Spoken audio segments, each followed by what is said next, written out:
Bonjour à tous, c'est Séverine, bienvenue sur Trouver la paix et la joie. C'est officiel, aujourd'hui mercredi décembre, nous entrons dans cette belle période du carême.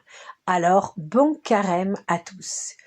Aujourd'hui nous allons fêter donc une cérémonie où le prêtre donc va nous marquer d'un signe sur notre front avec les cendres, et très souvent on utilise les cendres des rameaux de Pâques de l'année précédente, ce qui fait que en fait c'est totalement cyclique.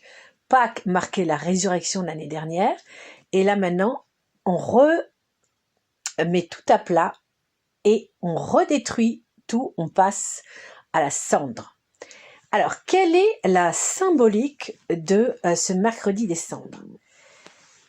Pourquoi est-ce que le prêtre nous applique les cendres sur notre front? Eh bien, tout simplement parce que les cendres symbolisent en fait la fragilité de l'homme.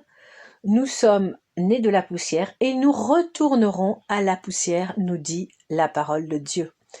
Donc c'est tout simplement pour nous rappeler cela. Donc cela symbolise les cendres. L'imposition des cendres symbolise la fragilité de l'homme, mais aussi l'espérance en la miséricorde de Dieu, car Dieu est un Dieu d'amour, il nous sait fragiles et c'est pour ça qu'il est à nos côtés et qui ne nous laissera pas tomber.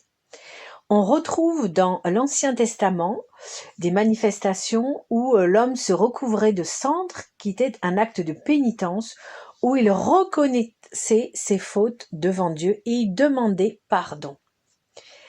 Et donc ce feu qui va brûler pendant la messe des cendres, aujourd'hui, est un feu effectivement qui détruit finalement tout ce qu'il y a de mauvais en nous, tout ce qui nous éloigne finalement de Jésus, mais c'est et peut-être surtout un feu qui éclaire, qui réchauffe, qui réconforte, qui guide et qui encourage. Donc vous voyez, c'est vraiment important d'aller à la messe du mercredi des cendres pour vraiment avoir cette impulsion d'un carême fait à la fois d'humilité, mais également d'espérance.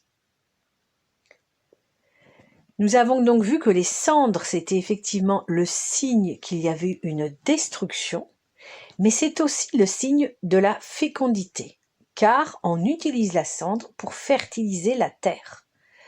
Et grâce à cette fertilisation des cendres par la terre, la vie peut renaître. Donc on voit qu'en fait, Dieu nous donne cette merveilleuse opportunité de renaître, d'entamer un processus de renaissance par justement les cendres.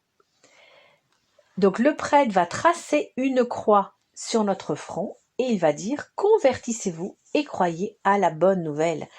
Et vraiment c'est ça l'idée, nous devons toujours et sans cesse nous convertir, même si nous sommes déjà catholiques depuis longtemps. Nous ne sommes pas catholiques une fois pour toutes. Tout au long de notre vie, nous devons nous convertir, c'est-à-dire que nous devons changer notre cœur, sans cesse demander à Dieu de le transformer, de le purifier pour qu'il devienne de plus en plus un cœur à l'image de son propre cœur. Donc c'est vraiment la cérémonie qui va vous motiver pour votre carême. Donc je vous invite à vous y rendre. Alors c'est un effort parce que souvent c'est le soir, nous avons tous des vies de famille, c'est pas toujours évident. Et justement, ce petit sacrifice que vous allez faire ce soir, eh bien, va vous apporter beaucoup de choses. Comme souvent, quand on fait un petit sacrifice pour Dieu, on est souvent récompensé en abondance. Alors, bon mercredi des cendres à tous. Jésus est là et il sera là, évidemment, ce soir avec nous. Il va marquer sa présence en nous par cette croix qui nous sera imposée par le prêtre. Jésus est là et il nous dit qu'il ne nous lâchera pas la main pendant tout le carême. Voilà, on se retrouve vendredi où nous parlerons d'un des axes du carême, la prière. D'ici là, soyez dans la joie du mercredi des cendres. À très bientôt.